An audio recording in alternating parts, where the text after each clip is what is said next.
The Red Pill Phone Tap. That is right, ladies and gentlemen. We are back for another episode. We told you we were not going to leave you out here in the cold all alone without making your day a little bit more red pill wise. We have a special show lined up for you today. We are going to be talking about this week when vetting women. When vetting women, fellas. This has to be done over a period of time. We're going to get into that in detail today. Can't vet women on one date, can you, Anthony? Never. Can't vet women in 1 month, can you? Nope.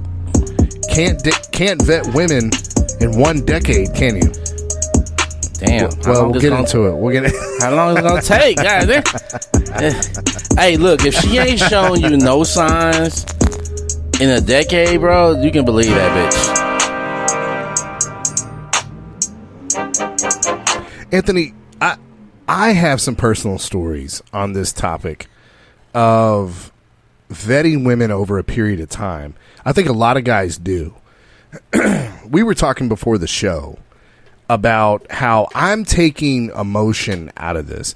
And guys, as we get to the second half of 2021, Anthony, I don't know how you feel about this, but as we approach the second half of 2021, I would like for a lot of our really aggressive, leaning in the black pill direction guys, I'd like you guys to finally get to a point where you kind of take emotion out of this.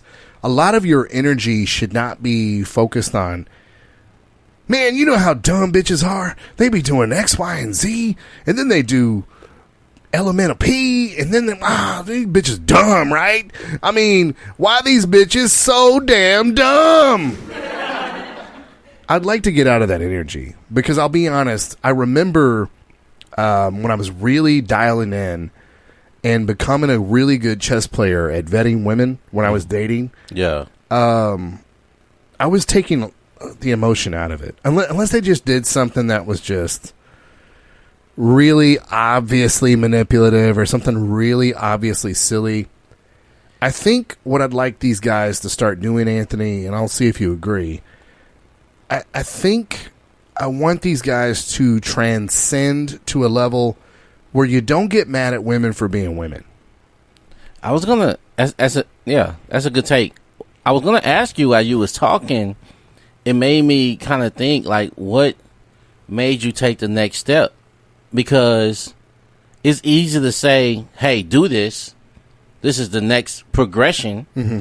But how do you actually take that step? What do you have to do to get to the point to where you're like, I'm now no longer like blaming women for being themselves. I'm now like, okay, I'm aware of who they are. Well, so I can't take offense that they're being themselves, right? Well, I think 3 major things got me to this. It wasn't just one, but okay. Of the 3, I think the most important thing was repetition. Of what? Well, of dating. Okay. Of dating. So you get into this repetition and you start to see if you own it, the first time someone ever buys a dog or gets a dog for Christmas or whatever the case may be, the first little puppy you ever get, boy, you're like, God damn, this thing is adorable and it's cute and it's giving me all this joy. But this motherfucker pisses and shits everywhere. And you're just like, oh, my God. You know, and it was like the third dog you have in your life, you're like, this isn't a bad dog. It's just a fucking puppy. This is what puppies do. Right. Right? And because this is the third dog you've owned. So you get the repetition, right? And that, I think, was the biggest of these 3 things for me to reach the level of like, this is just who women are. Did you just stumble upon like dudes aren't out here doing the work? They're not out here being active, dating, and getting used to being around women and seeing a repetition of what women continuously do, no matter how many different women they date. A lot of guys are trying to date so that they can end dating. Yeah. And that's what I see. They're like, I just want to date as long as it takes for me to get a steady stream of pussy and to feel loved. I mean, men want to feel loved too. But if you just, and keep in mind, guys, this is after the red pill. So now I have this new red pill set of eyes. And I'm like, oh, now I kind of get women. And at first you're mad about it because you've been told women just need to love you for you. And you've watched all these fucking Disney cartoons that fuck your head up, right? But then when you're told what women are, you start to see it, and you start to kind of see the Matrix a little bit, right? Yeah. If you repeat this enough and just go on enough dates, let me tell you guys, for those of you that have not been on a lot of dates, put your seatbelt on right now because I'm about to give you some really good knowledge here in 3, 2, 1. Yes, you're aware of the hypergamy, all these things that you weren't taught growing up. Because you were taught women were omnipotent and they're going to love you for you and all this other stuff. But you see that, Anthony. But then you keep going on dates, and you're not surprised by it anymore. Right. And this is what will happen. This is what I want our guys to listen to. You'll start to see they're not just hypergamous. They'll have some kind of like feminine take on a topic that you're like, oh, I would have never thought about it like that. You'll start to see that, yes, they have these flaws, but there's also something beautiful about these flawed creatures. Right. Yeah, so your eyes will eventually open because you've just been out with enough chicks. You're like, oh, they have all these same flaws. Now, mind you, guys, some will have so many flaws you don't ever want to see these bitches again, right? They're just broken. But I'm just talking about just normal women. You'll be like, oh, They all try to act like they're not hypergamous. Here we go again. And eventually it just doesn't bother you anymore. I guess you get a thicker skin. The second thing that kind of helped me arrive at this conclusion that, women aren't evil. This is just how the fuck they are. And I took my emotion out of it is I had a rotation. See, we always come back to this. And for some reason, the guys that we talk to regularly in the red pill community, for some reason, they just can't get this rotation going. I'll be honest. This is like when Kevin Samuels talks to single moms about like, why'd you have kids? And he's talking to like specific communities. And he's like, how come every other community can learn how to get birth control, condoms, and not have kids before it's time? But in these certain groups, they do, right? That's how I feel towards our gentlemen. Like, hey, man, rotation's not that hard, guys. I don't know why the hell y'all can't get it going. I don't know if they just don't see the value in it or they get stuck on one bitch or I don't. Guys, it's not that hard. I know COVID happened. I'm sorry. I mean, guys, getting a rotation going is not as hard as you guys make it out to be. It's so elementary right now that it's like make me roll my eyes. Like when you even say like, I don't know what's taking you, what's so long, what's so hard about a rotation. This should be so easy. This should be like second nature to you right now. How long we been doing this? Like we're working on our third year? Yeah. Is that third year already? Yeah, man. So if you haven't gotten the rotation by now, bro, like you so far behind the game, you need to start over and start listening to episode 1 again because there's no way we're gonna be able to stay stuck. Not like we haven't talked about it, right? About getting your rotation going because you can't talk to one chick and be like, I understand that she is the woman for me, because the best way I've understood rotations for me, and maybe you're different, but I know I can guarantee that 99% should I say right now you're gonna agree with. I'm not able to vet another woman unless I can compare her to the multiple other women I'm dating. I can see traits in her that either makes her more valuable or less valuable next to the next women that I'm dating. Because not all women are the same, quote unquote. And you can see some women have had men in their lives as far as either dads, big brothers, a healthy relationship in our past that helps her be a better woman that would fit in your life specifically. So as you're dating multiple women, you get to give time based on how that woman fits you specifically. And she fits you more and more, you give her what? More and more time. And then you don't stop your rotation just because she's fitting your life better. You're like, I'll give you more time. But if she starts to take so much more of your time to the point where you're like, hey, my rotation is no longer 5, it's 4, it's 3, it's 2.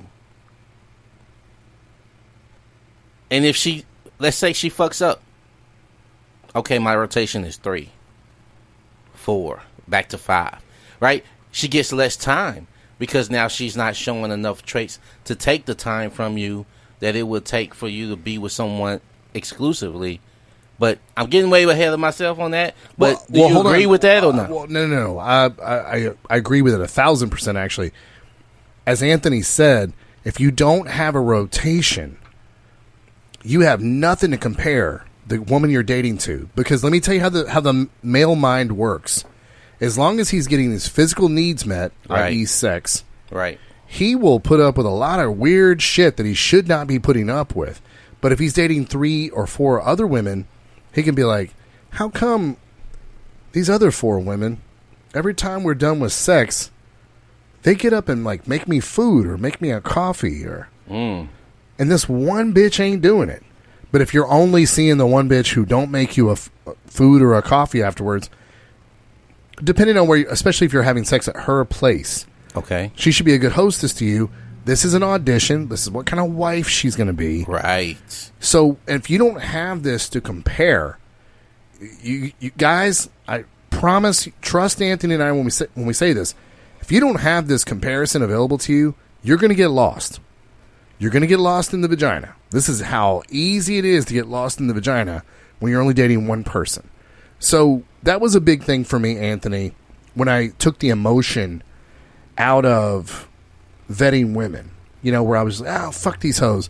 The third thing, and let me go back, guys.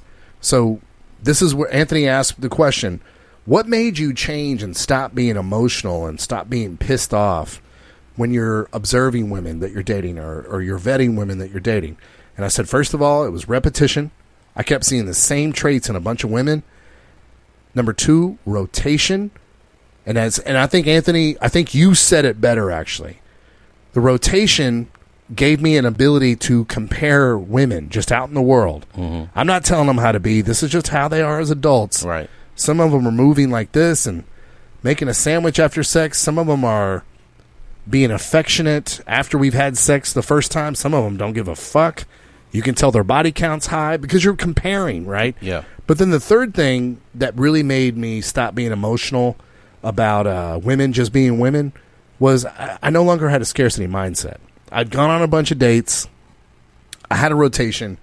Not having a scarcity mindset, it takes a lot of the emotion out of it. You're just like, oh, you're one of these. Or, oh, you're one of these type D type bitches. And, oh, this other one's this X type bitch. Like, you start being able to categorize them, and it almost becomes humorous to you. When you're just like, hey, when you're vetting women and, hey, how's this going? You no longer sit around with your guys and go, you know what this one dumb bitch did? I mean, then she was all like, I ain't going to make you a sandwich. And I was like, you should make me a sandwich. I'm sorry. We had a technical difficulty. But you should make me a sandwich, but I ain't going to make me. And this dumb bitch, she ended up making me a sandwich. I'm going to tell you that right now. When you guys are having a lot of that conversation with Anthony and I, don't get me wrong, it's entertaining, but we kind of know that you've got another rung on the ladder you need to get to. Take the emotion out of vetting women. Take the emotion out of learning women are just women. They're hypergamous. They're all this shit. It doesn't make them evil. And then you can transcend to seeing what's awesome about them. Yeah, they're different than us, right? We typically bring the entertainment. We bring the we bring different. I'll say this: we bring different values. Okay. One of the things with me, as I'm vetting a woman and comparing women next to each other, is the value that she brings. Like, what is she bringing? If you take sex off the table, right? You take that ace in the hole out of the equation. What value does she bring to you? Yeah. And you know, the sexuality thing is easy for them. They've known that sex is their ace in the hole since they grew their first nipple out. You know what I'm saying? Yeah. So, well, Anthony, again, this goes back to scarcity mindset. If you've never had sex, you've only had sex with like 2 women in your whole life, it's hard for you to reach. No, I mean, I'm not saying it bad or good or no, I'm saying indifferent. It's just, it's hard, right? Yeah, you can get easily. You're just so focused on that sex. You're Yeah. like, damn, if I don't fuck her. And by the way, I've been there. I've been in that insecure mindset where I got friend zoned a lot. Yeah. In my life. Well, in high school specifically. After high school, I was never friend zoned again because I was never going to let it happen. But it was like, until I have sex with this bitch, I'm in the friend zone. I got to prove that I can get that vagina. You know, yeah. I mean, Anthony, you're right. If you take sex off the table, right? Yeah. That's a big part of the equation, right? Oh yeah. See, the only way you can take sex off the table as an option is if you've had enough sex to where sex isn't like the most important thing. Yeah. When sex is the most important thing, they know they got you by the short and curlies, and they can guide you and pull you and tell you and manipulate you into anything they want and the desire, right? Yeah. So anytime a woman is like using that as a fucking weapon, man, you take that weapon off the fucking table and it's like, hey, I need more than that. If that's all you have, then I'm fucking gone. I need more than that. And you can't say that and work in that energy unless you actually mean it, right? Because walking away, it has to be real. You got to be able to mean it, that you're no longer available if they can't provide something of higher value than just their body. I want to repeat what you just said. Walking away has to be real. For those of you listening to this program, because I've heard this with people I've talked to, where people are doing what's called the takeaway close. Uh-huh. Well, if you're not going to do what I want to do, then I'm leaving your life. But I don't really mean it. I'm just trying to get you to act a certain way. Yeah. Fellas, this is how women communicate. This isn't how men. This isn't how men communicate. I was assuming that you were talking about the woman because that's exactly how women. Well, I've heard in our community men communicating like this, and they really have no intention of moving around. They really, really don't. Even though they're talking a lot of shit. They really have no. And guys, what that's called manipulation. Unless you're telling someone I'm about to walk away and mean it, then now it has no teeth for next time. Walking away has got to be like that movie Heat. Remember that Robert De Niro says, "Hey, you got to be able to walk away in 5 seconds if you feel the heat around the corner." Man, that's one of my favorite movies. Don't ever get attached to anything that you can't walk away from in 5 seconds flat. If you feel the heat coming around the corner. Yeah. And Val Kilmer, we get to see he has a family and a wife, and we get to see his character has to do it. Yeah. He either has to go in and turn himself into the police and live with his wife and kid from a prison cell till he gets out, or he's got to walk out and his wife gives him permission. She goes out and she's like, "No, cops are here," and he's got to walk out on her. Walking out's not easy, guys, which is why we don't empty threaten people that we're going to walk out on them. When we say we're going to walk, we got to mean it. Now, getting back to the thread that we're in, vetting women and seeing this over time, Anthony, you used a great sports analogy. So when you're vetting women and you're like, "Oh, okay, she gave me sex." Ding. Right? Yeah. Oh, so she gave me sex. Cool. Do we have a sound effect for this? She gave me sex. She made me a sandwich. She cuddled with me. As long as they do this one time, right? They're good, right? Like, Not for me. I need consistency. You know what I mean? well, you had a sports analogy. You were like, "Hey, this is what rookie contracts are for." Right. Hey, straight up. Like you can't come into my league, tell me that you're the MVP. Wait. You haven't even played the game yet. How you the MVP? No, I'm really good at basketball, though. Oh, okay, yeah, maybe in the league that you were in, but you're in my league now. Did you see me? I was at Duke. We won the NCAA title. What are you talking about? We got different competition over here, though. Like, it's a lot of competition. I mean, but the same sport. I mean, come on. Yeah, different competition, though. Like, you were better before you went to Duke, right? You got better after you got to Duke, right? So now you got to get better when you come over my league. So the thing is, we're gonna do something. We're gonna do something. Hey, I'm not gonna tell you that you're not good because you are. You have potential.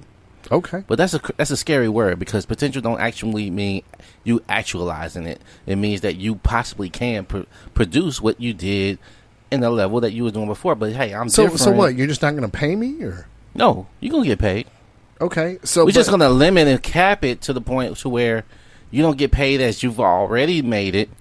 We're going to make it to say, hey, you possibly can, but... So you're never going to pay me what I'm worth? You're never going to do that? We're going to put you on a temporary stall payment. Let's put it like that. Oh, okay. So I do get the signing bonus if I get drafted early. Yes. But I'm going to be on a rookie contract. I mean, when do I get a big contract, though? What do I got to do? Once that rookie contract expires, you're up for free agency. You can stay or you can leave, but if you stay, you have the opportunity to make even more money to staying. I mean, how long is this rookie contract? What? It's 3 to 4 years, depending on where you're drafted. I gotta prove myself in the NBA 3 to 4 years. Hey, before you break off millions and millions of dollars to me. You know what? That sounds fair. Is what men say. Yeah. Hey, what's the best? That sounds fair, right? What's the best ability in sports? Hit a baseball? No, in sports. What's the best ability? Running fast? No. Availability. Oh, yeah. That trumps everything, doesn't it? So between 1 and 4 years, if you're able to maintain and show consistency between that time, that's where the market is set for you, and people get to bid on you because they got to see. Guess what? They got they got tape. They got evidence. They got proof that you can actually be the best at your MVP status that you say you are. And maybe you got MVP one time. Now you're an MVP and an all-star. Now you cost more, and if that team can't afford you, guess someone else can. They will be able to take you. All right, hold on. I got more questions. What during this 3-year contract, this rookie contract I'm on? What if like the last 2 years I do really shitty, but the first year I did really good? You'll still break off millions and millions of dollars to me, right? Or no? So what we call that is a. I love how calm you were. No. Listen. You was on a trajectory and you started to fall. Like we're not going to keep buying stocks because it had a peak and now it's starting to trend downward. But I did good the first year. What? Yeah, that means nothing. Or hey, I can't. You got to prove that you can continue that. It's called proving again. You might end up in another rookie type of contract. So if I do good after my first year, you aren't just going to just break all your rules and just sign me to a long-term deal after my first year that I did good in the NBA? We call those prove-it years. We can give you a 1-year deal. Okay. It's a little above average of the going rate, but the risk that we have is minimal on 1 year, so we'll put you on the 1-year contract. Well, you know what? Even though I've agreed to this 3-year rookie contract, even though I agree not only to do it, but I agree with the concept of this rookie contract, in the middle of the second year, I'm just going to cross my arms and be like, I don't want this anymore. What are y'all going to do? Y'all just going to give me the big contract because I just want you to break all your rules here in the NBA? Or Yeah, so it's called discipline, right? You mean after I agree to something, I actually have to, like, really adhere to what you've agreed to? Like, on the last episode, we were talking about a woman you were dating, and you told her, I can meet with you specifically between this hour and this hour. And then she called after this hour, and she still wanted to see you, but you couldn't. I mean, she still got mad. She has the right to be mad, right? I'm gonna be honest with you. So if we're gonna be transparent, I'll be transparent about the situation. I could have.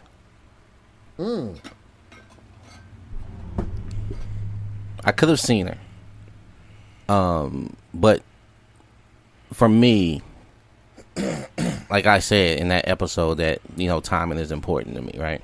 And how can I let you know that timing is important to me if I don't stick to my guns when it comes to what the time I said was scheduled was what it was? If I don't stick to my own time, how can I expect you to? Right. You know, so even though I could have saw it and made it work, I didn't want to. I didn't want to break my own rules that I would have for my own self. Right. I mean, it has to be a line, right? It can't just be anarchy. Yeah, we can't just do what we want because we want to. It has to be some kind of structure, and I think women are attracted to that structure. Yeah, I think they're attracted to our structure though, and if we don't present that or offer that, they I'll say subconsciously find that unattractive. Yeah, I'll tell you this. There's a reason why she was upset, though, because no one is upset that didn't want to spend time with you. Yeah. Right? So the thing is, even if you have the perfect excuse for not being able to do it, you know, there are consequences for, you know, not being on time to certain shit, right? So yeah, it has to be that way. Even if it's, you know, capable of, because how many lessons do you teach your child that daily? Yeah, like you say, look, you're gonna cry, and I know you're gonna cry, but you have to know that you can't just act this way or be this way. You need to know that next time you get a D- on a test, this should happen inside your mind. You should all be like, boy, we were having major technical difficulties today. That would have been a great sound drop for everybody at home. Man, our technical difficulties today. But you're right. It can't be anarchy, Anthony. I mean, it can't be. And this is what we're trying to... And this is not a segment for the ladies. This is a segment for the fellas. This is why you have to vet women over time. Okay? Now, we made a joke earlier. It doesn't mean a decade. No. It doesn't mean a decade. But you have to, when you're dating a woman, if you are looking for a relationship or if you're looking for a major centerpiece to your rotation, you have to vet women in a way where you see consistency over time. Anthony, how many times have we heard from guys that said, well, I don't get it. She used to do X, Y, Z. What happened? She used to... damn it. I don't get it. We no longer element of P anymore. We used to do that all the time. Damn it. Why don't we no longer EFG? Do you think she no longer gives me a BJD?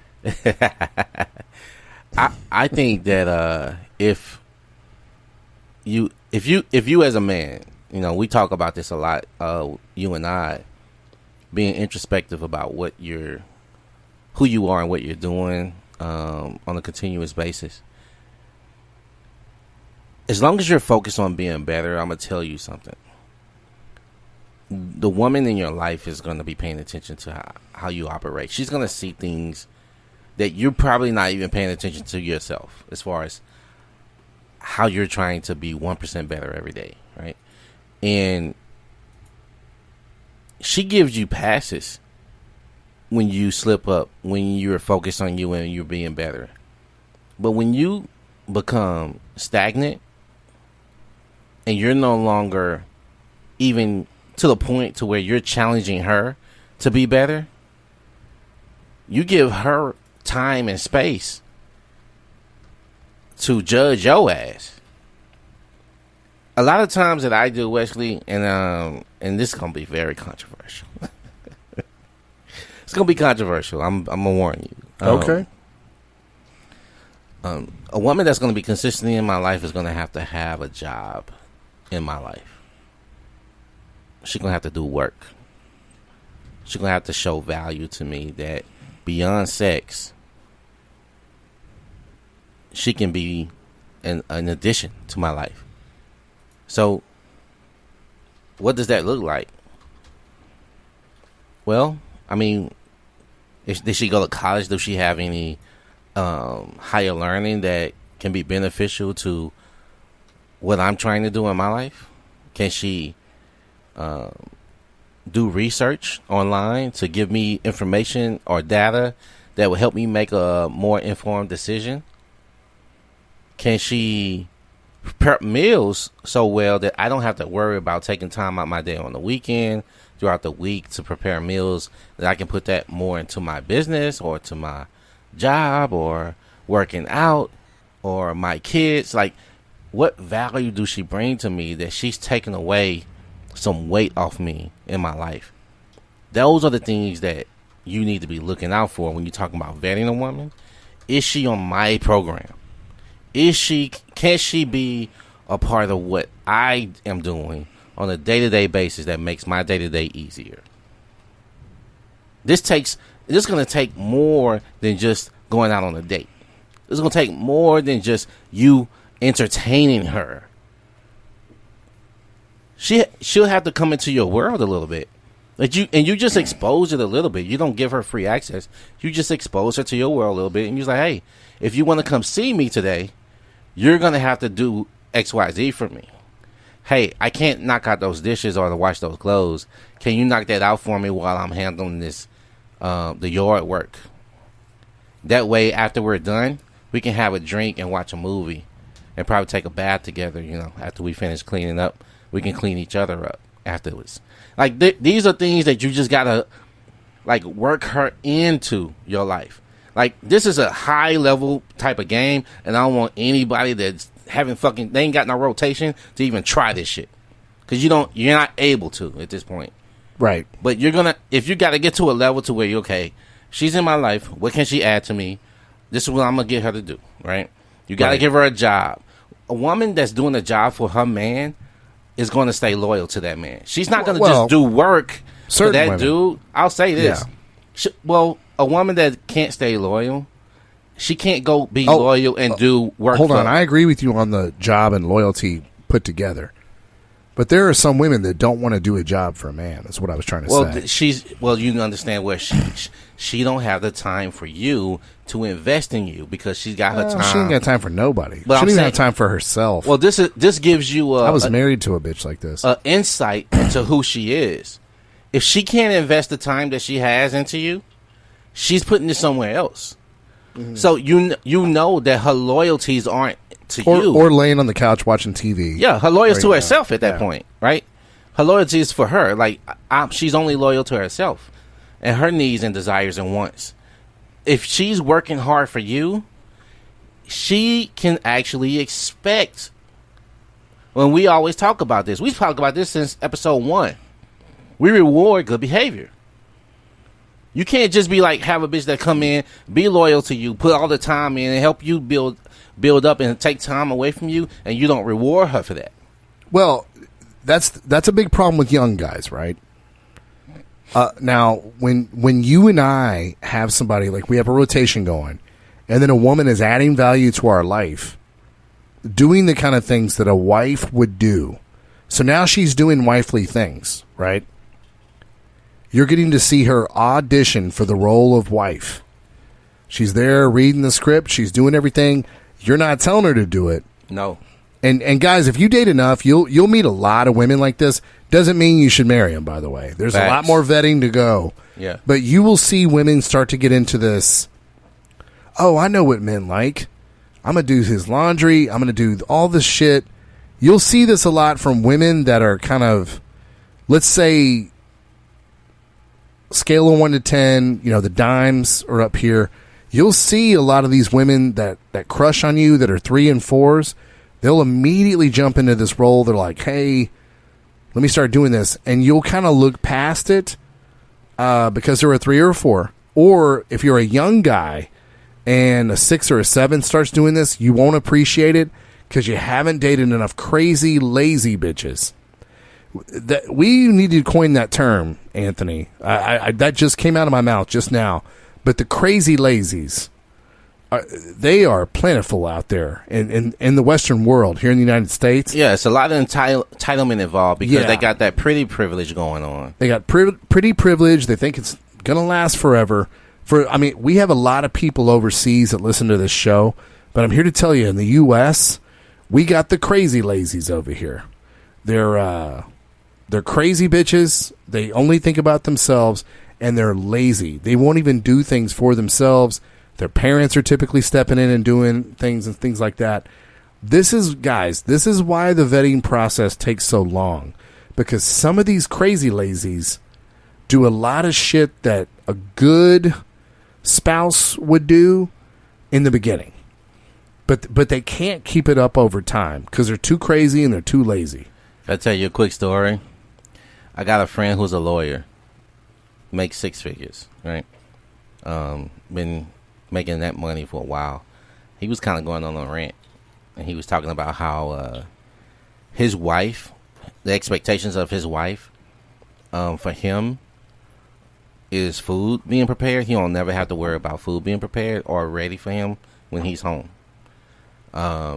Kids taken care of, school, no matter what is going on at school. If it has to be a PTO meeting, it has to be picking them up, it has to be school events, shit like that. He wants that taken care of. He don't want to have to think about that shit. He said he's hard on her. He said he's like, hey, I'm out here making this money so that you have everything you need to make sure this get done. If it don't get done, I'm asking questions. Why is this not done? He said when he comes home, he's asking questions like, what is going on? Like, if he has to see something that's out of place, he is like on her ass. And he said that he didn't realize it until he was seeing other guys that don't make the money he make interact with their wives. And he was seeing how these guys do different things than he does and don't hold their woman to the same account that he does, right? Mm-hmm. And he was like, you know what, women? If y'all don't get this, if the women don't get this, the men that make the money are assholes. Like, true to the heart assholes. He said, I know I'm an asshole to my wife, but I know I provide everything for her. She has to think of nothing when it comes to being provided for, when it comes to vehicle, comes to bills being paid, nothing like that. And it was amazing to me to hear him talk about it, because I think a lot of times when we hear about high value men, it's kind of get skirted over because it was like, well, how many high value people do you know actually, right? And what their opinions are said other than Kevin Samuels, right? So when he was talking about it, it was like it just resonated with everything together, because I know some things that I expect from a woman, I equally will do or share and actually do myself, because I don't expect her to have to do it all the time. But that because I'm not at a level where I can take care of the household 100%. I'm in a part where I would need her to actually work to help the household function as a whole. So you got different levels to this shit. Just like we were talking about earlier. If she comes in, she may be good in that last relationship, but is she going to be good in a relationship that's going to be at a higher level to where you have you have luxuries that you wouldn't have at a lower level, right? Well, I wrote down here a dumb bitch or a crazy lazy, as we're calling it, versus a feminine woman in this exact situation when it comes to she's got to handle the school stuff for the children, right? Yeah. A dumb bitch, crazy lazy is going to say, I got to do everything with these kids. I got to do everything. The feminine woman, like my wife, would go, he's very hyper aware of this because he wishes he could be here doing this. I need to make him aware that I can handle this, because his anxiety comes from he wishes he could be here, because obviously our kid is the biggest thing that we're trying to push forward in this whole world. My man's anxiety comes from the fact that he can't be here.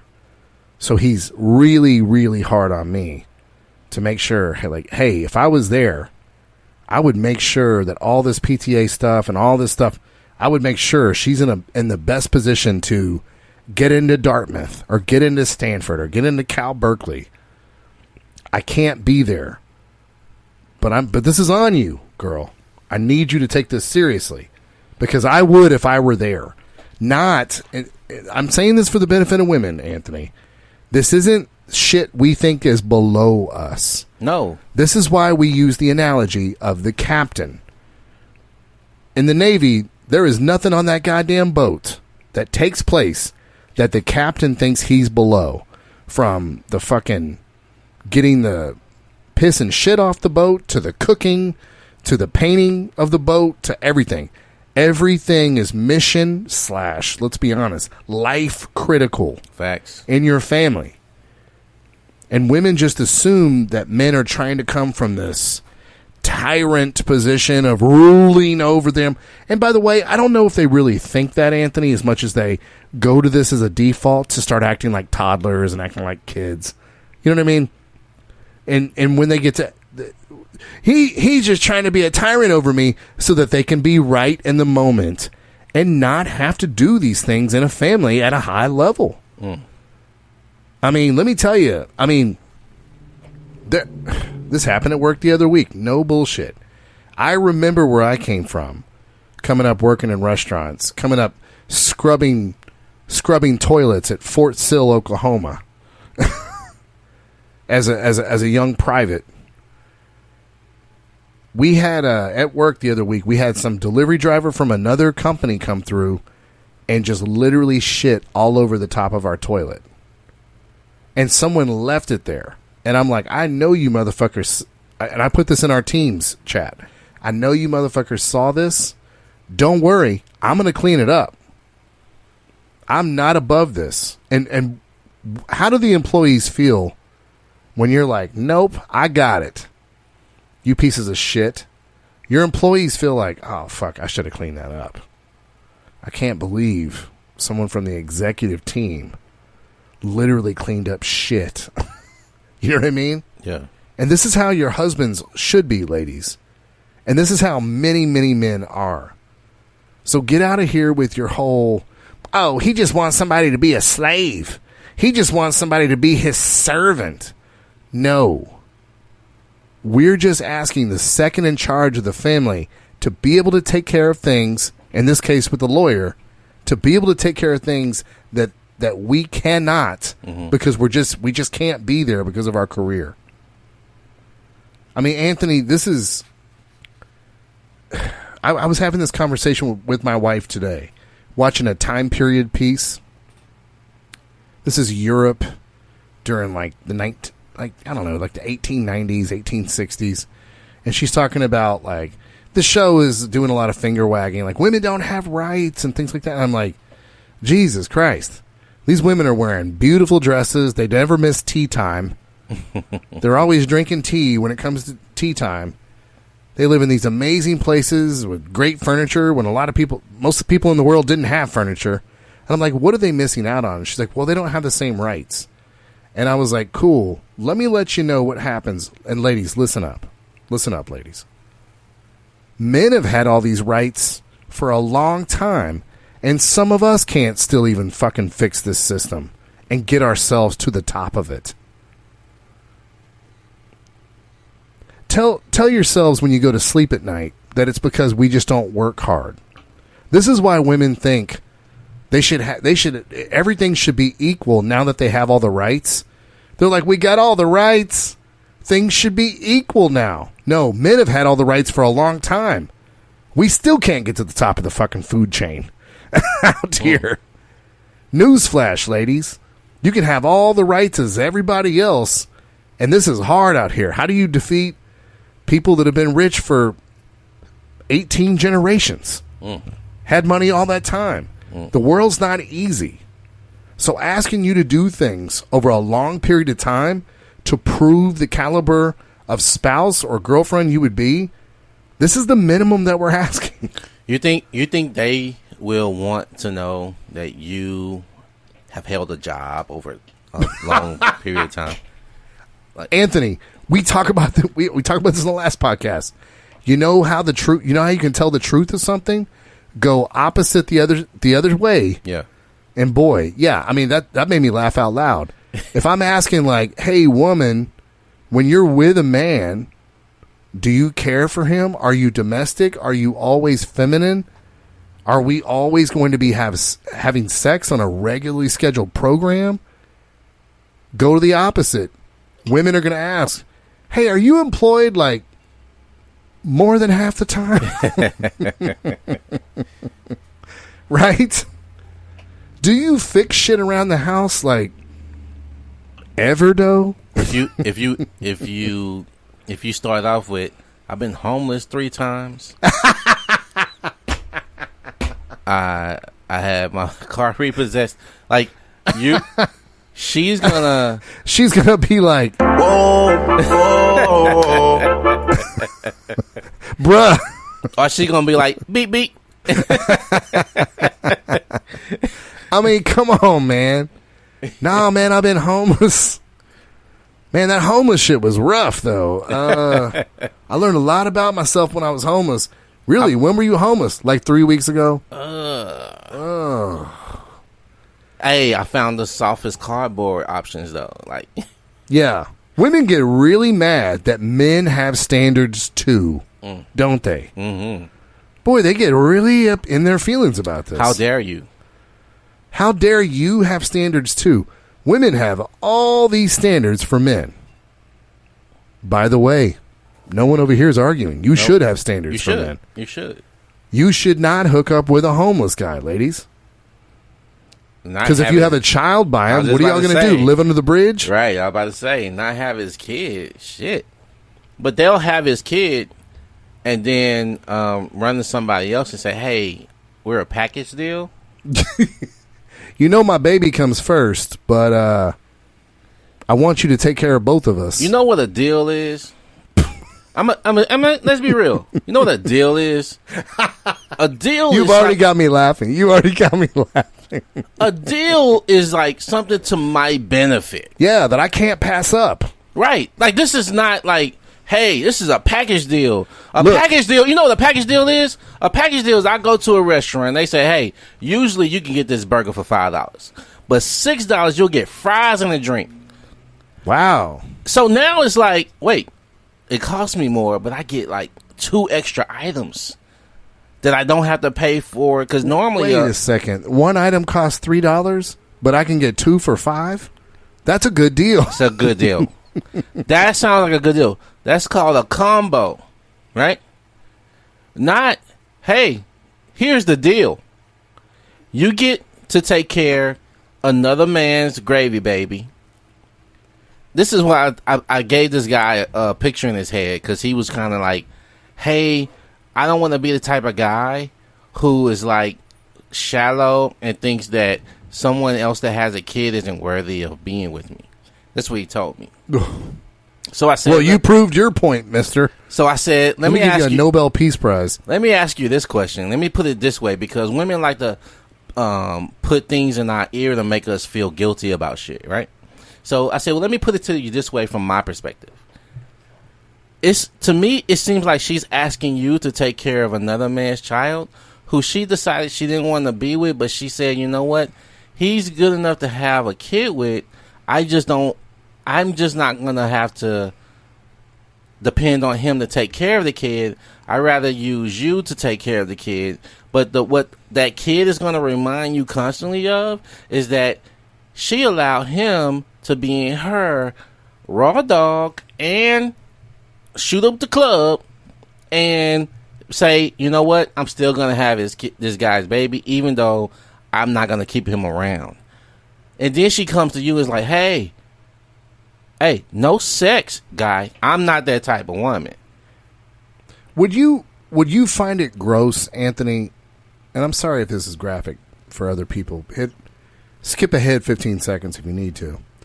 Anthony, I remember Silence of the Lambs, where that gentleman threw his semen on Clarice when she was walking down the row, and there were gentlemen in cells. He masturbated and he threw his semen at the character. Now, don't worry, everybody. This is just a movie. It wasn't his real semen. But it was meant to make you feel like you were supposed to withdraw. Like, oh, that's so gross. This gentleman masturbated and threw his semen on this poor woman. I mean, that would be gross if somebody did that to you, right? Infuriating. Yeah, infuriatingly gross. What these single moms want us to do is to take the grown-up version of that semen and just kiss them on the forehead and hug them. You know what I mean? And feed it and clothe it and put a roof over his head and deal with the growth and immaturity growth of the kid. That's a lot going on. All the problems, right? And the kid's going to tell you you're not my dad. Yeah. Because you're not. You're not. It's just, it's such a weird thing that these women would not be like on their best behavior. Your kid is going to eventually tell you as a parent, I don't like you, I hate you, I wish I was never born. They're going to do that in tantrums. But when they get to tell you that because they know you're not their dad, you're not my real father. And you're up here, looking at your banking account, looking at all the fucking deductions that you had to take out. That's weird. And you can't even tax-wise deduct, put it on as a loss on your own taxes because you're just not your kid. Yeah. And you're just like, yeah, I mean, you're just like, wow. I don't know, man. I mean, this is a lot of, I don't know, there's just a lot of like women just don't feel like there should be any standards on them whatsoever. So this segment must be shocking to them that we would give them any kind of standard over a period of time to prove that this is who they really are as a person. Anthony, true story, this just happened to us today. Just, my wife has cooked for me from the beginning. You came over. My wife and I did not coordinate food. We hadn't eaten today. Bring you over here to the studio. What happened? She's just making food for us. And consistently over time, if we have company, my wife feels an obligation to feed them. Mm-hmm. If we have guests, first thing my wife asks me whenever we're having guests, all right, well, what are we going to cook? It just pops up in her mind. I go to a lot of my friends' houses. The wife, I don't know, man. I don't know. Do you eat in this world? You ain't gonna. I mean, you can eat here if you bring some food. Just that simple little fucking feminine thing, where that feminine inclination that women should have, where they're like, hey, I have guests. I mean, crumpets and tea is enough, goddammit. Man, Jesus Christ, right? I mean, something. There's just so many women that it's just like, and the reason women complain about this is because, and I'm sorry, ladies, you ready for some real criticism? They want the bar lower to go lower and lower and lower and lower. And fellas, they are constantly, these are women in the West, by the way. This is why a lot of men like to date women from overseas. Ooh. This is why a lot of men like to do that. I was recently in this group around white women, and the reason I'm using white because they were white, and the reason is it's so weird how our brain works exactly the same. I was literally just thinking about white women. Sorry to interrupt you. And I was listening to a conversation, and they was like complaining that they're white, the white men. It's like you can't date white men because they want all these foreign women. And I'm wondering, like, and they didn't say different races specifically. They just said foreign. And you can take that however you want. I don't care. But well, I mean, let's not make it controversial. They mean from outside the U.S., right? Yeah. And the reason that is because why? Foreign women tend to act like women. I'm sorry to oversimplify. Well, we was talking about having the bar lowered, right? They don't ever want to have to play their position full time. And this is why Wesley is saying you need to vet them over time, because everybody can be a part time. What's the song "Part Time Lover"? Back in the day, great song by Stevie Wonder. What's so weird is I just happened to hear that day before yesterday. We are undercover, pat that on the run. Oh God, that's a great song, by the way. So the thing is, great pull. Everybody can play a part, but no actor has played a part their entire lives. Eventually, unless it's just who the fuck you are. It gotta be who you are. It gotta be. We was talking about a actor that went from one movie to another, and he could still tell that he was still funny from one movie to the other. He's like, oh, he don't have to be in that role to be funny. He can be funny in a different type of role. So it's like that's just who you are, right? Yeah. We were also talking about Daniel Craig, how when he's not playing James Bond, man, he does not seem that cool. He seems so beta. It must be who he is. You know, James Bond, the whole thing is you don't say a lot. Right. Except for like really cool quips. Yeah. Right. But I mean, everybody can play a role though. Right. I mean, I wish a lower percentage of men played that role of just real beta and down. I mean, dude, it doesn't matter if I won the Powerball tomorrow and was just a billionaire. I don't think I'd be able to escape. Like, I don't want to pay somebody to mow my yard. You know what I mean? I got a hot take for you. Please jump in here. I was telling a female about how she was saying how she thinks that I'm wrong about the podcast I do, and how it's a lot of women that's not going to be able to be that type of woman. And I said, you know what? I agree with you. And some women deserve betas. And if you're a woman that's not going to be able to fall in the program of a man like that, or if you think that I'm asking too much of you as a man to you as a woman, then you need a beta male. And that beta male will play the part that you want him to play. And that's fine. You'll never be happy with him, but that's do what fine. You got to do. Hey, I don't give a fuck. You ain't going to bring that into my life, though. You ain't going to bring this is too hard, this is too much you're asking me for into my life. I'll just rather not be around you. The thing is, and she was asking me, she was like, well, do you have anybody in your life that you can be like, they're willing to do all these things for you? And I'm like, well, yeah. I said, the thing is, she said, well, why are you not married to them? I said, because there's a process to this. This isn't anything that you say, hey, you fit this bill. Just because you can do one thing don't mean you can do another. I mean, being married to someone is a big deal. So everything needs to be kind of have this pressure points pushed to make sure that you can actually survive a marriage, because women don't want marriages anymore because they don't know what that is. They want weddings. They want Instagram photos. They want statuses on Facebook, but they don't want the duty that it takes to be a wife, because nothing in your vows says that you have to be happy. If Val says for sicker, poor, richer, it don't matter what the level of your marriage is. It doesn't speak nothing about your happiness.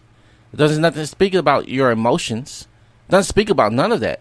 It's talking about the duty that you uphold to your man. And when you have a kid, guess what? You have a duty to make that family unit work. Because you don't get just to leave because your emotions took over. Now you have a duty to make sure that child has a family around it. That's your duty. That's why women back in the day stayed with marriages that was up and down. And sometimes those wives knew the neighbor was pregnant by their husbands, right? And they stayed. And they just said, hey, don't bring this around my kids. I don't want them to know about this. And you didn't know, as Kevin Samuel pointed out a lot, you didn't know granddad had 2 other children down the street. That's your brothers and sisters. Until he was dead and gone. Yeah. So those are the things that women used to do that they just can't fathom to think of doing anymore because they thought those women were weak. No, ma'am. It's y'all that are weak now. You women are the weak ones because you can't handle any pressure. You can't handle anything that's asked of you that's beyond your emotions that make you feel bad. Because as soon as you feel bad, you're ready to leave and find somebody who will make you perfectly happy, and that shit don't exist out here. No, and it's, boy, we have a whole machine, though. We have a whole machine that tells women that this is okay, and this is what we're trying to warn guys of. They don't have, in women's minds, they don't have to do any of this shit over a long period of time, because if it doesn't work with you, let's find another dude. There's no... This whole new world that we're in here in the West, Anthony, has not been lived long enough for women to know you're going to fucking die alone, as Kevin Samuels says. Shout out to Kevin Samuels. Shout out to Kevin Samuels. Kevin Samuel infomercial and shit. Yeah, thank you. I feel like we're running an infomercial for him sometimes, but I'm sorry, the show is just that good. It's one of those things where, like, there's just no skin in the game whatsoever. Used to be like when people were getting married, they'd be like all nervous. Yeah. Oh my, this is for the rest of my life. There's bitches acting like they're nervous on a 4th wedding, and it's like, bitch, come the fuck on. Man, I saw this video, man. Well, you know, it's really illuminating. They're not nervous about, hey, this is the rest of my life. No. They're nervous because this is their 4th wedding performance, and it's all about them. And the camera's on them. I hope. How does my makeup look? Wearing a white dress and shit. Wearing a white dress in the 4th wedding with 2 kids. You dumb bitches. Do you know that wearing white on your wedding day signifies that you're innocent? I'm sorry. Let me be more specific. That your vagina is innocent and untouched by non-hundreds of penises. Oh, man. And then, Anthony, bringing it back full circle, white women in the West saying, well, all these white dudes want to date these foreign women. I wonder why. No. It's our fault for wanting what we want. They don't have to look in the mirror and go, how do we compete with these foreign bitches? Nope. No, it doesn't. Nope. It never, dude. This is the one. Never. I'm sorry. I got to go total sidebar here, Anthony. I don't know if we've ever said this on the program. It amazes me how men are constantly like, especially when it comes to sports and just the way we move in the world with our career, we're constantly like, how the fuck do I get better? When we see a guy with a fucking Bugatti and a sports car and at the law firm we work at, like, how do I become partner at this law firm? How do I move from fries to general manager here at McDonald's? How do I like better myself and move up? It amazes me that women never have this like come into their head. And I'm not talking about every woman. So you women that are emotional, all the police, you can all, yeah. Not all women do this. No, I'm saying the majority of women that I see in the world, in the West, online, in person, etc. It is all about like lowering the bar so that they can get what they want, not raising the bar on themselves. But Wesley, It's foreign insane to women me. don't have those abilities to do that. Why would they think they can become these type of people? Because they're trying to be better at being wives. They're trying to be better at being spouses. There is a trade-off, right? If you're going, the trade-off is these men do not want to leave these women that act like this.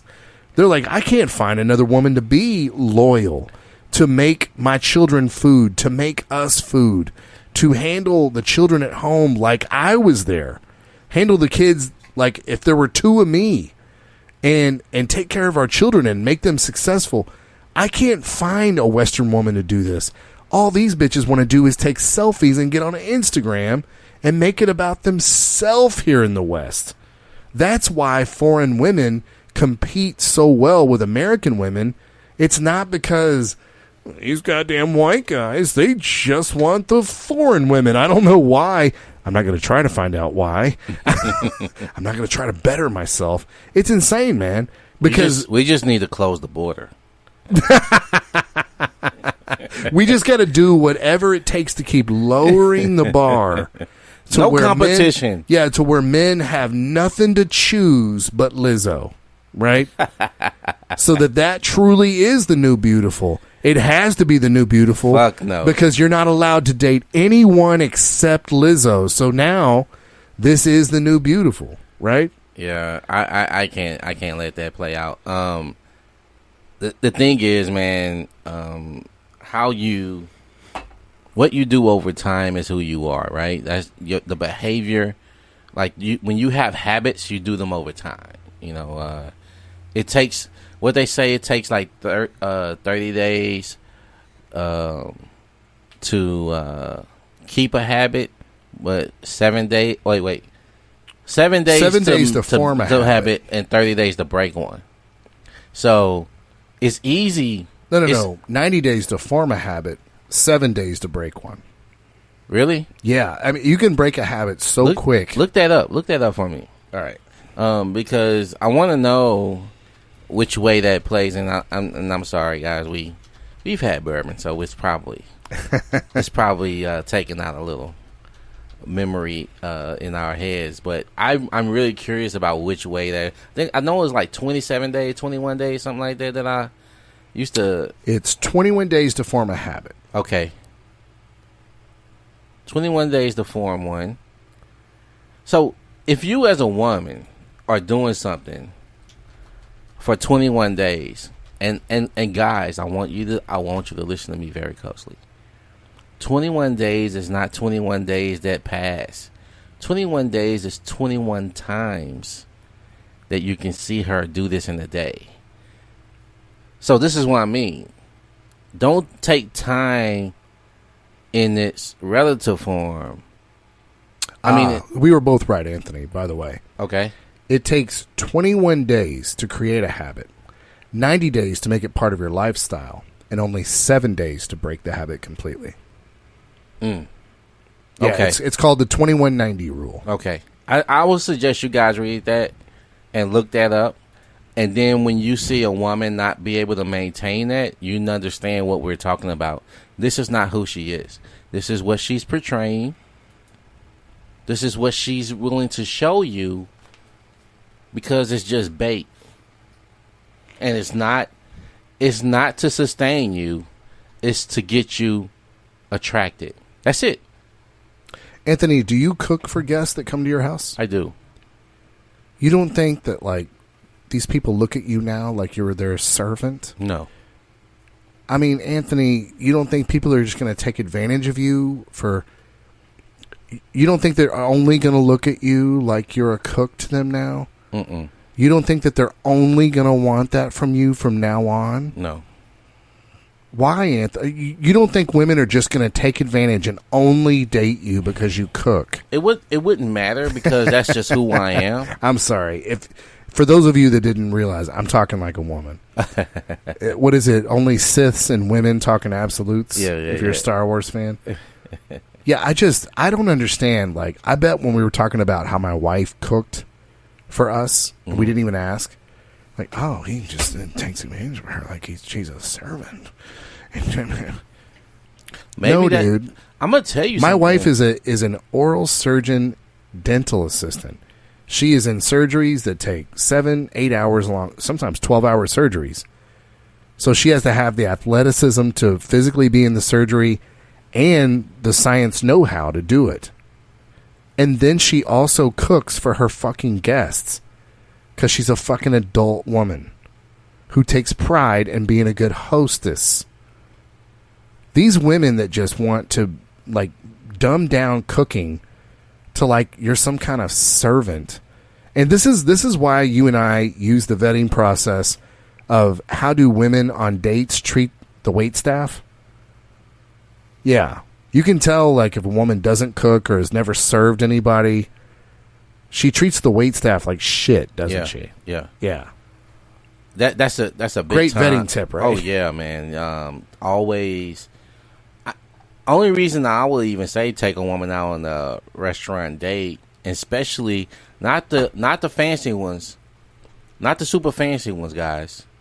Your mediocre Chili's, Fridays, Applebee's dates.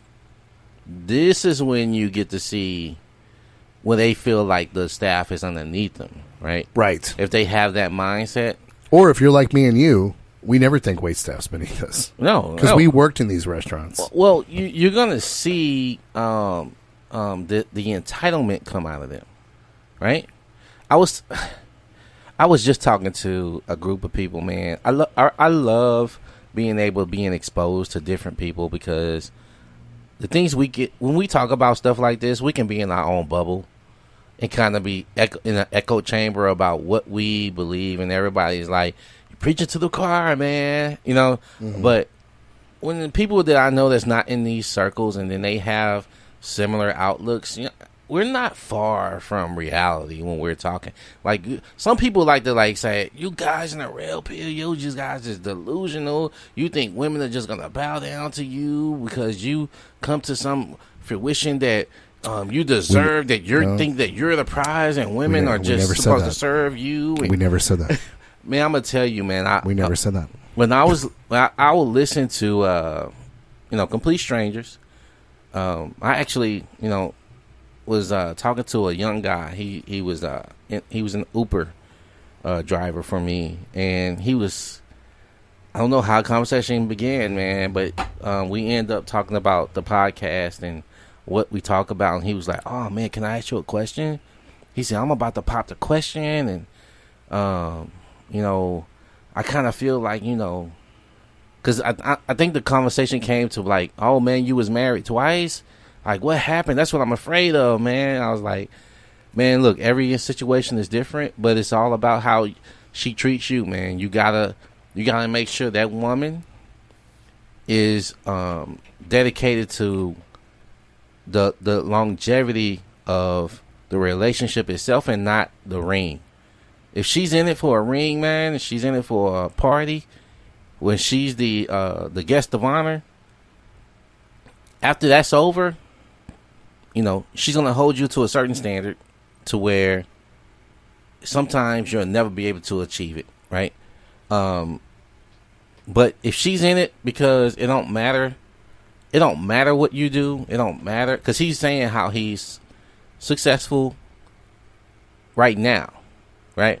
And he was like, what happens if I lose what I got going on?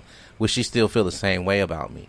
I said, man, you gotta know that right now. I said, before you buy a ring, man, you gotta already have that question, have that question answered. Don't take how she feels about you, because that can change in any moment. Take how she treats you over time, like what we're talking about today, and that it's because she cares about you. And I'll say, if she loves you, that don't mean shit to you. If she respects you, and respect comes in different ways and forms, and she'll show it no matter what your situation is. I'll tell you this, and I say, if you really want to test her, You want to see if she's about that life. Don't not make money. Make the money, but say you don't have it. And if you think that this is going to be wifey, will she come up in the clutch? Will she support you still, knowing that, hey, shit happens. You don't know how it's going to go down, but you don't have what it have. Say that you just got robbed, goddamn it. You lost your bank card or some shit. Whatever it takes to where you are unable to provide for 2 weeks. You got it if you need it, you know what I'm saying, in the background. But you need to know how she's going to respond to you. And he was like, man, I didn't even... He said, you think that's wrong to test her? No fucking way. This is life. This is for life, bro. How long do it take you to look for a new car to buy? How long does it take you to look for the perfect job you want? I feel bad, though. Should I really take this car for a test drive? Right. I feel bad. Should I really am I insulting the car dealership by they thinking they gonna give me a clunker or something? Oh man, I don't want to be insulting. We tend to not give a fuck about our lifetime decisions, but we'll take forever to make a decision to buy a car, a house, a job, school. I'll be honest, as red pill as I am, you want to know the most blue pill part of me? What? I still feel uncomfortable suggesting that women should cook and clean in a house. Saying it out loud on this podcast. I can hear the overwhelming amount of women being like, oh, all women are good for is cooking and cleaning. It's like, bitch, so you have your own apartment? Yeah, of course I have my own apartment. I pay my own bills. Who cleans your apartment right now? Who cooks for you right now? You know the truth, sir. No, I'm serious. Like, why do I have to feel like I need to... Anthony, why do I feel this weird societal urge to censor myself when I talk about women cooking and cleaning? Because you're actually a nice guy, and you don't want to make women think that they're only capable of certain things. But that's never what we're suggesting. The thing is, we're never suggesting, like, we've never been on this program. Hey, fellas. Hey, Truth Serum. Hey, life hack. You know women are only good for cooking and cleaning, right? When have we ever said that? Right? The thing is this. We both know, because we know this joke like the back of our hand. Patrice O'Neal put it out there. Women always complain about being objectified about their bodies. Truth. They always say all men want is sex. But when you go online, are they showing off their degrees? Are they showing off how they clean the house, or do they show off their hobbies and like some talent that they have? No. These bitches out here, even if they're showing off a hobby that they have, like if they're playing golf on their Instagram, they are in the shortest fucking skirt. I was about to say, they got tightest clothes. They got a white tee on, like a what they call a wife beater. They wearing a wife beater with no bra. Exactly. Why we know this? Why we saying the same shit? Is this scripted? No. Did we decide this before the program? This is what I'm saying. If you haven't been listening to the show, a lot of this shit is organic. We just go off the cuff. But what I was going at is this. Sexually, that is to your advantage when it comes to what men desire from women. You know this. That's a built-in advantage, and you've known this since you was 13 when your titties first popped out. So, the thing is, you know it, we know it, but you want us to feel guilty because it's our desire, and we can't help it. Well, they only want us to feel guilty when it's convenient for them being right. Well, they only want you to feel guilty when they feel like they haven't gotten anything from you. If they're getting everything from you, then they know there's a price to pay for that. You have to come off of something. You can't just keep getting it for free. Eventually, that's gonna go by the wayside. It's like, look, there's no exchange here. You're the only one receiving. I don't have to get up out of here. Now let me ask you this, Anthony. Would that be a red flag? Hell if you're yeah. dating a bitch? Yeah. Hell yeah. And you would have to know this, again, guys, over long periods of time of vetting. We were trying, with this segment, guys, we were trying to give you guys a lot more of the intricate details of vetting. I hope we were successful. I got a question for you, Anthony.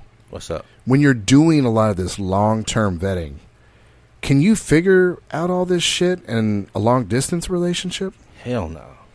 Why not? I mean, impossible. I'm on the phone with her every day, though.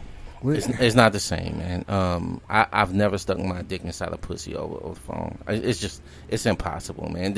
And it's not just that it's about sex. But when I was on the phone with her, she told me she was cooking her kids dinner every night. Her kids, bro. But that's all right. So what? All right. So do you think she holds the same obligation to cook for you as she would for her child? Well, yeah. I mean, she's used to cooking. I'm just one more mouth to feed, right? That's a negative. But good God, Outside Navigation Studios. Are you telling me that if I'm just one more mouth to feed, she's not going to cook for me every night? I mean, she cooks for her kids, right? I mean, so you say you don't know if those fucking fish sticks out of a box. She'll tell you she cooked something. Are you eating fish sticks out of a box, sir? Are you eating mac and cheese, sir? Are you eating rice cereal out of a Gerber box, sir? Like what is she actually cooking? You don't know what she's cooking, sir. Is her Instagram full of meals prepped with? You know what I'm saying?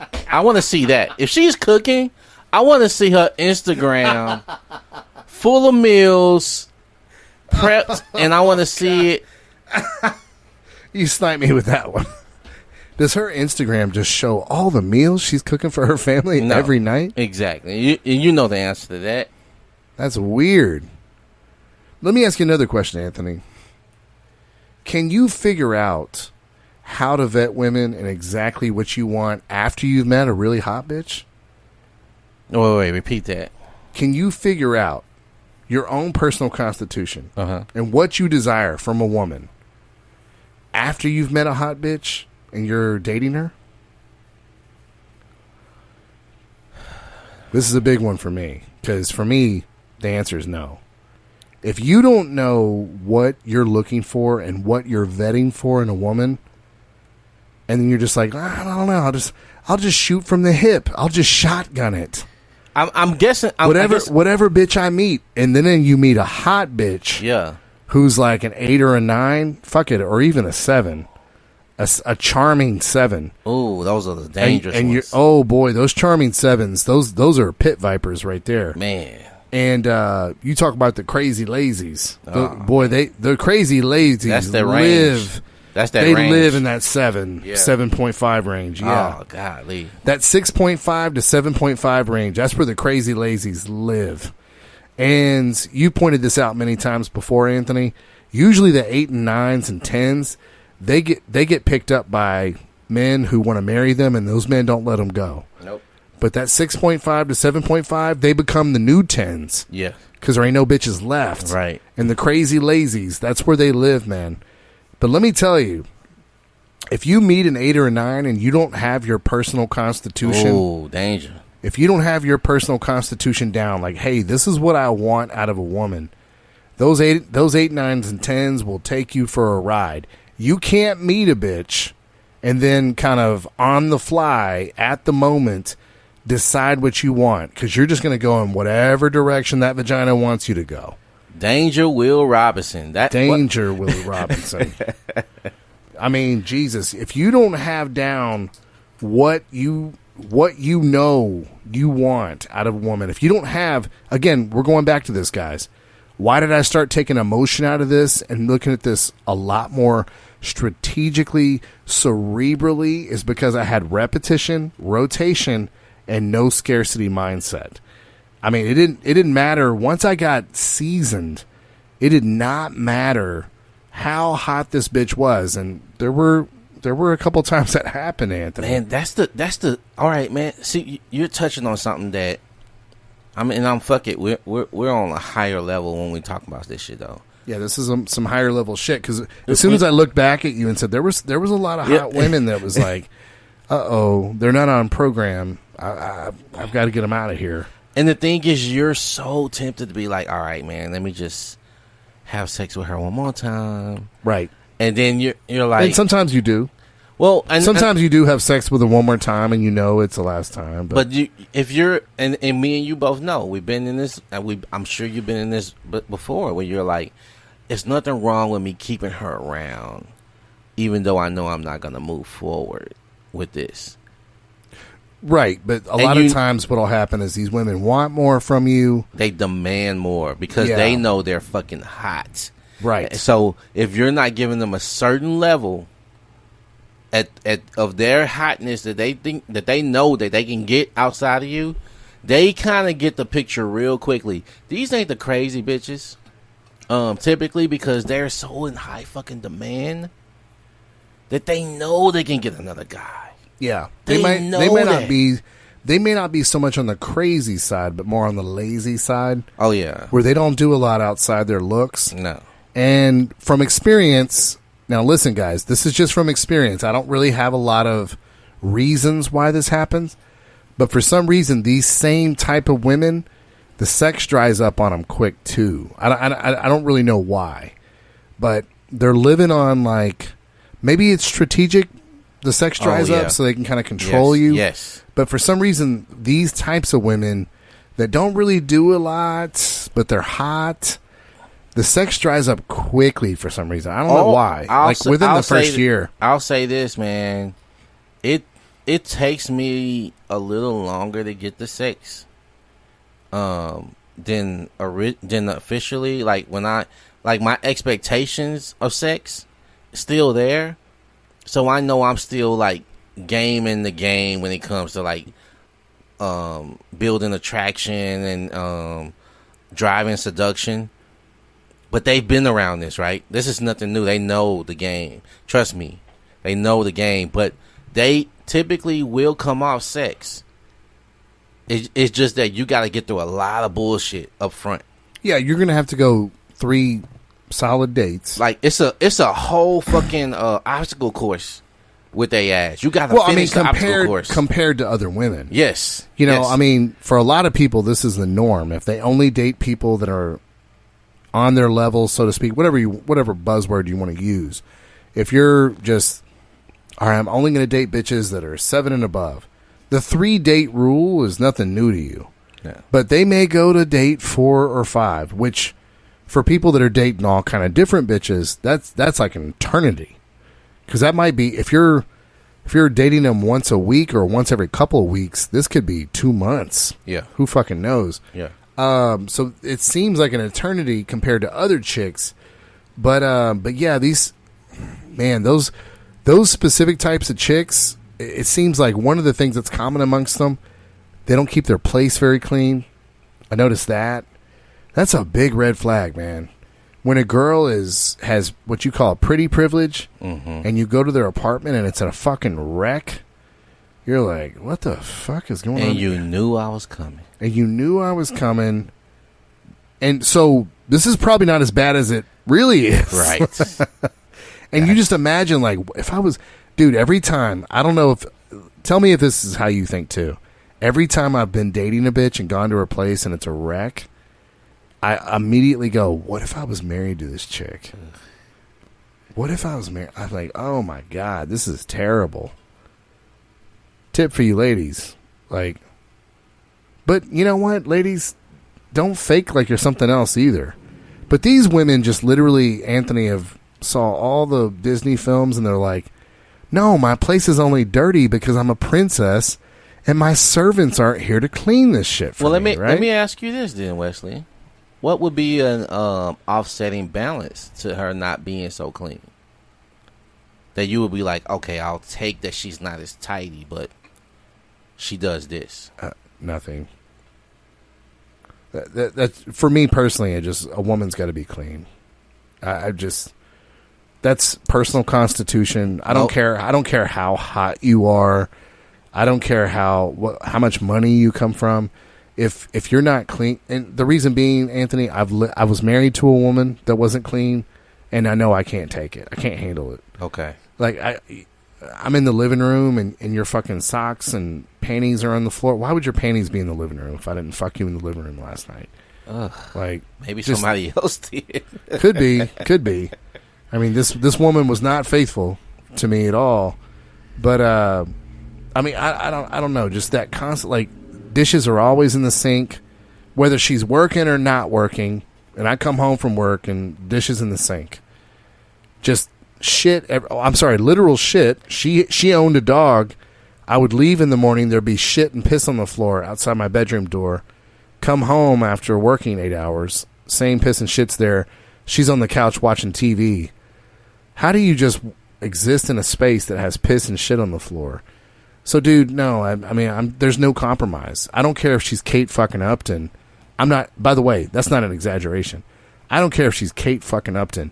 If the bitch is not clean, like, we're out of here. And there was a couple bitches that were like really trying to relationship up with me when I was dating, who I really, really liked the chick. And I was really enjoying spending time with them. And I wasn't against it until, like, I just saw how they lived. I'm like, I can't be the cleanest one in the relationship. Yeah. You know what I mean? Just like when I'm a man with a woman, I don't want to be the hottest one in the relationship. You know what I mean? Yeah. Like, yeah. There's certain things the women are supposed to do better than men. Yes. You know, they're supposed to be more beautiful than us. They're supposed to be cleaner than us. Then why the fuck would I have you around? It's like having a child. Like, I got to pick up after you. I mean, that's how I felt when I was married to this person. Damn. I felt like I had, like, a child. That I had to be their manager. I had to be, like, before I go to work, I have to set a bunch of tasks for them. And I had to do it in a way where, like, if I wanted 5 things done, I had to schedule 8 things so that she could get 5 of those things done. Yeah. I mean, hey, here's 8 things, but if you only get to 5, these are the important. Yeah. When it's just like it's below the standard. It's kind of like when you were talking about earlier.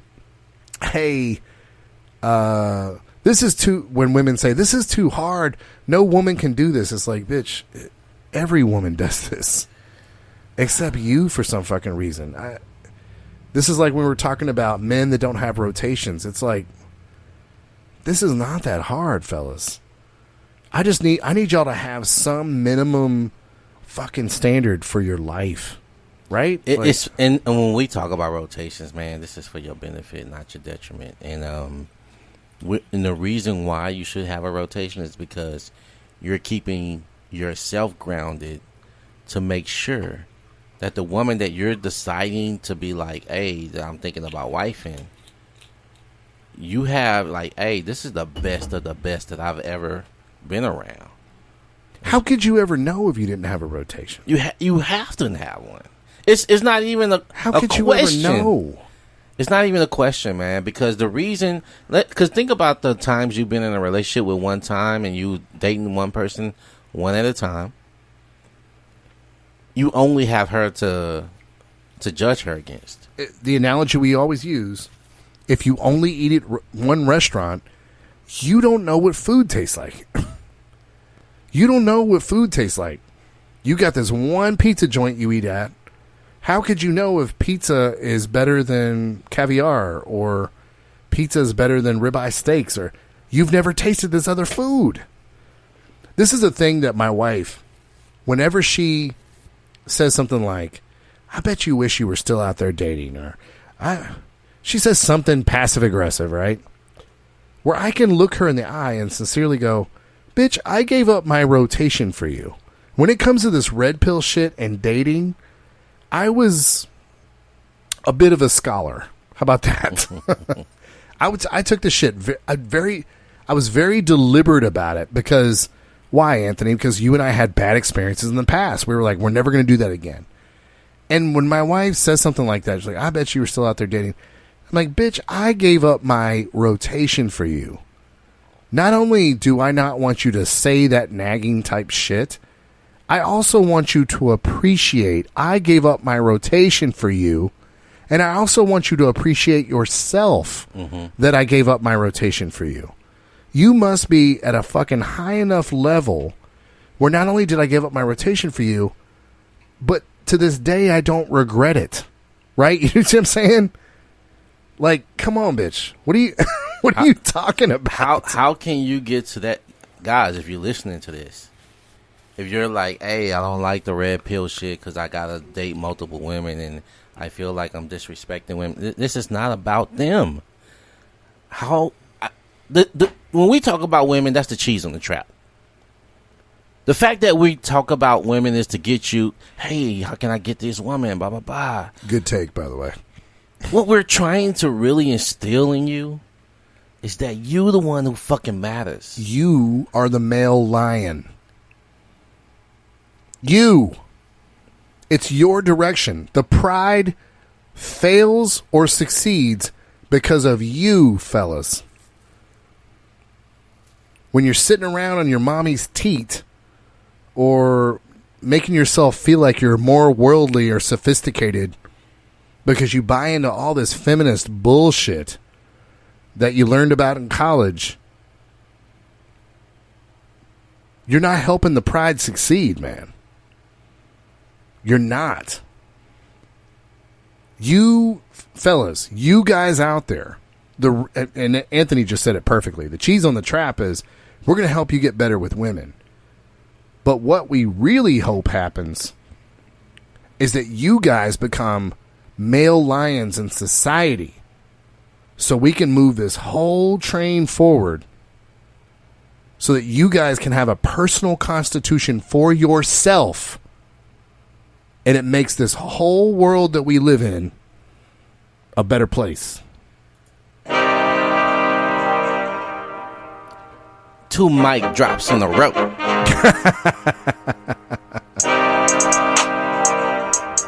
I hope that had some impact. We didn't prepare those speeches. Nah. Organically. I think we reached the conclusion of why you should be vetting people. This isn't for anybody else but yourself, fellas. I want to remind you guys, men's nature, when we put ourselves first and put ourselves in successful situations, our nature is that we bring everybody else up with us. True or false, Anthony? True. Actual factuals. Trust yourself, fellas. If you put yourself in the most successful situation, your nature makes you bring the world around you up with you. Thank you guys for joining the Red Pill Phone Tap again this week. We hope this made some impact on your day. Remember to follow us on YouTube, Spotify, or anywhere that you follow podcasts. Anthony, what else you got for him? If you have any comments below, we will respond. Hell, it might be a topic on the next episode, so go ahead and interact with us. Please like and subscribe, and thank you for joining us here at The Red Pill Phone Tap, baby!